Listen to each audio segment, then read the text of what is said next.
Hello everybody and welcome back to the Fortress of Solitude. Today we're going to be talking about Superman issue 25 by Joshua Williamson, Dan Mora, Eddie Barrows, Jamal Campbell, Iber Ferreira and Alejandro Sanchez. The summer of Superman continues this issue as Superman comes face to face with a superpowered clone of Lex Luthor. But before we get there though, we head into the past, where Lex Luthor explains his plans for Supercorp to Mercy Graves. He tells her that Superman needs to accept that he needs Lex's help to save the world and start working with him rather than against him, and if they can get the hero to do that, then Lex will have finally won their never-ending battle. Now I'm kind of a sucker for continuity and when books fill in gaps from earlier on in the timeline, and Williamson is doing just that here, setting it minutes before Superman's secret identity is returned and back at a time where when someone learns that Clark Kent is Superman, they would have some sort of reaction and end up having a stroke, which is what Perry White ends up happening to him, and it's why he ends up retiring from the Daily Planet, passing the editor-in-chief role on to Lois and becoming mayor of Metropolis. Lex setting up the Supercorp was always a kind of shady plot point, like there was an obvious trap aspect to it, like something wasn't really by the books by it. And we see in the last couple of issues that kind of come to fruition where this was all a trap for Superman. And we get to see it all kind of laid out here, where him sort of explaining that this is like his sort of gambit to make Superman work with him and thus defeating him that way. Mercy asks if he is still considering his secondary plan, which is the clone known as XL, a backup, but Lex tells her that it is too unstable and dangerous, and warns her that no matter what happens in the future, XL must not be released. So now we know Mercy kind of actually went against Lex's wishes here, as in the present, Superman and Superwoman are overcome by Mercy's kryptonite and XL emerges from his stasis chamber, with Mercy revealing that she has implanted all of the original Lex's memories, at least up until Project Blackout, into the clone, as she believes the original Lex has changed so much that he is no longer the quote-unquote real Lex. Now clones or doppelgangers of Lex Luthor are kind of a common thing, it seems. The amount of copies, clones, doppelgangers, alternate future, past, present, robots, everything in between that Lex has had happen to him, there's like too many to number over the years. We've seen them so many different times, so many different places over the years in comics and other media.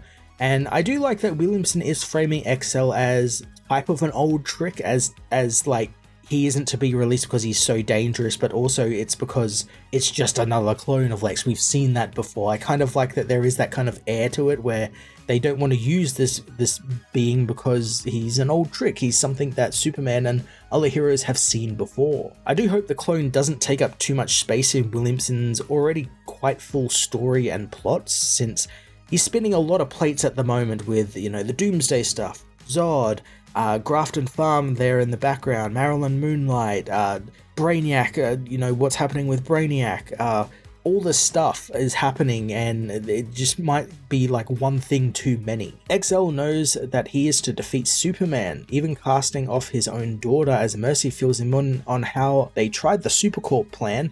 Heroes turned on them. We also learn that why Mercy is doing this, since before it looked like her and the real Lex were kind of forming this romantic relationship. We saw them, you know, share a kiss in the last issue, and, you know, it was just kind of developing ever since House of Brainiac ended. And we get a cool black and white flashback courtesy of Eddie Barrows, where Lex, still using musical therapy, which we saw in the Lex Luthor special, tries to bond a little bit more with Mercy and kind of initiate his romantic feelings towards her, but she outrightly rejects his advances, as it's made obvious that she is angered how he now feels peace and calm, which disrupts all of the plans they had laid out for Project Blackout and Supercorp. Lex tries to get her to forget about Superman and even leave Metropolis with him and start a new life somewhere else, but the die has already been cast, and despite Mercy taking his hand, she has already decided to activate XL and go ahead with Lex's former plans. Now, I had really hoped that we had gotten a little bit more to explain Mercy's sudden turn back to supervillainy, since to me it was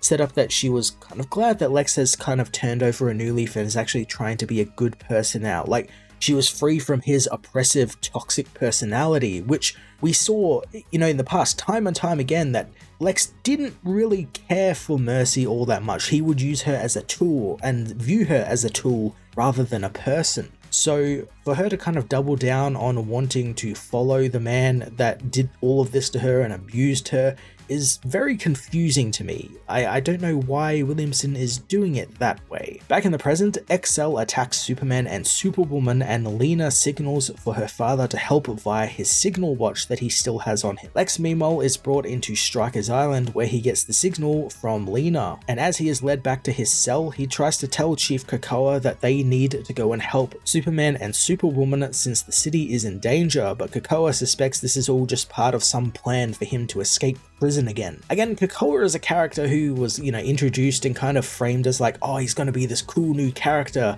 in a supporting role for Superman, but he's barely been in any of these books, and it's really quite weird to see because he's filling in obviously the Maggie Sawyer, Dan Turpin role as they're over in the Nightwing book, or they were. So you would think that he would pick up their slack in that. They never appeared, in every comic, but they did have big, storylines that they got to be part of. And he just hasn't had that yet. He's had one sort of like backup story in a special, which was like a year and a half ago now. But other than that, he's barely been in the book, which is a real shame since he's a cool looking character. Jamal Campbell, when they designed the character, made him look really damn cool.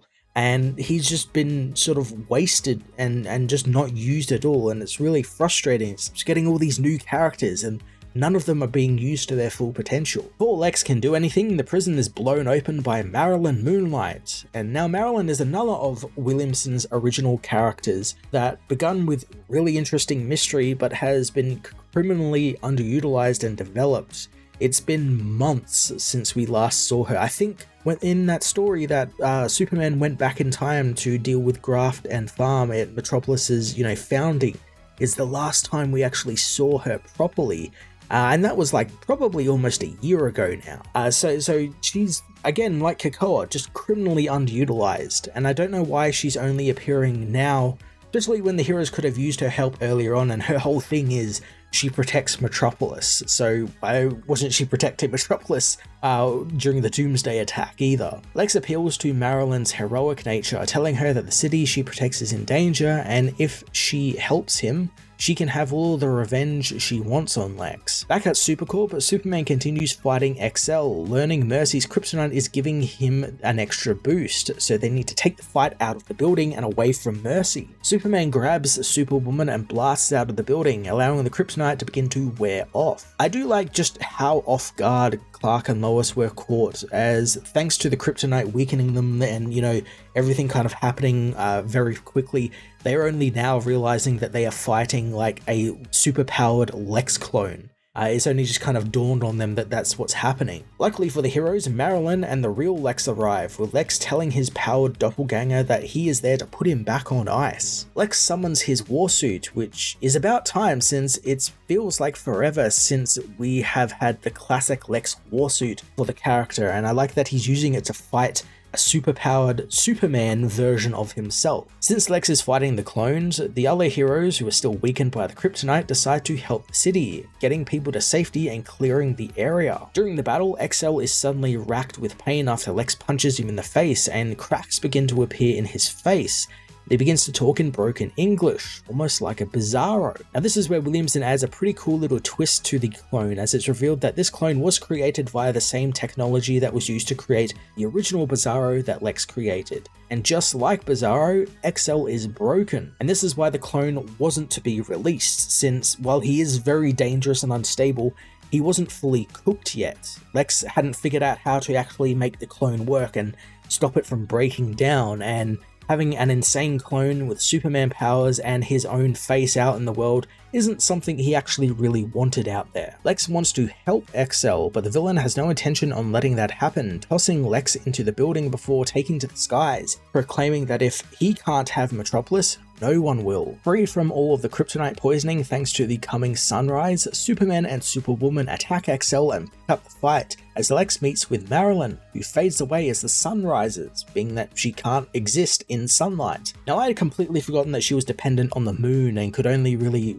fight crime at nighttime and can exist at nighttime, which utterly frustrates me, since you bring her back in a big way in this issue. You know, she's got having this deal with Lex, and then quite literally 3 pages, no, not even that, after she arrives, she just disappears and is out of the story again. It's just a complete waste of a character who has so much potential to be really an awesome addition to Metropolis's heroes gallery. She's a cool design. Again, she's a cool cowboy riding a horse. She's got like these cool moon guns. It's a fantastic design, and it's just completely wasted on just nothing. XL, meanwhile, continues his relentless attack on Superman, making the hero more and more angry and in danger of going code red again. As Superman tries to get the red K in his bloodstream under control, XL turns his attention to Lois and gets kind of super creepy here with her, thinking that now that they both have powers, they can finally be the power couple the city needs to survive. I was really quite surprised how creepy Williamson takes XL here, having him do things he like forcefully touches Lois, you know, pulling on her hair and everything.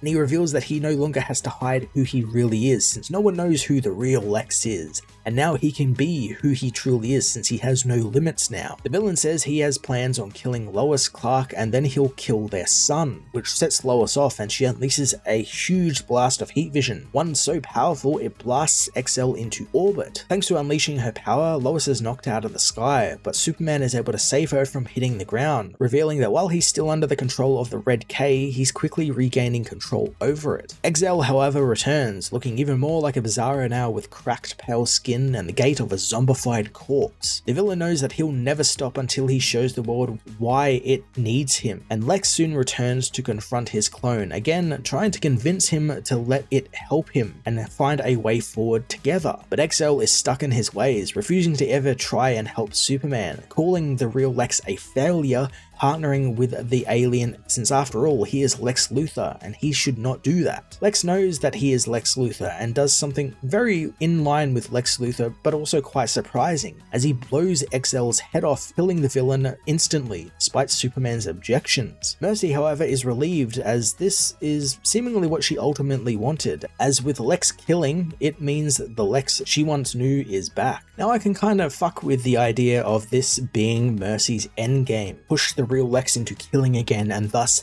have Lex Luthor reborn. And it's even more fitting that not only does he kill a clone of himself, you know, you've kind of got this whole symbolism of, you know, killing the worst parts of yourself and kind of ridding yourself of those things inside you, but he also kills a Kryptonian powered being that he has killed a quote-unquote Superman, all the things Lex has wanted to do. Superman confronts Lex for what he did, learning Lex believes that he did the right thing, as XL would have killed them and everyone in the city. There is a great part here in Lex's rant where he says that Superman is the man of steel, but he himself is the man of tomorrow and always will be. And this is something I've always liked. I've always liked the man of tomorrow moniker for Lex. It's kind of fitting, you know, he's this kind of futurist, a literal man of the future, you know, he's developing all of this future technology for the city, and I've always liked the idea that that's what he called himself before Superman came to town. He called himself the man of tomorrow. He was going to bring Metropolis into the city of tomorrow, and I like that with the hero turning up, the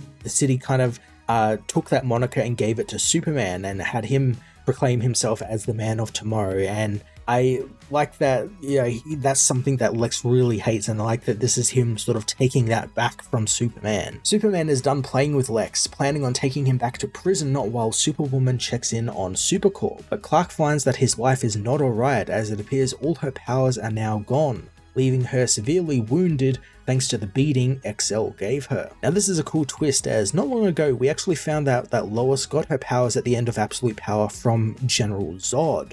And Williamson has set up the General in a way that he's moving towards Earth. You know, it's not his end game, but he's going to eventually turn up to Earth. It's been hinted at too many times for it not to happen. But now with Lois losing the powers that he was seemingly after, where have they gone? Does Zod just get them back now?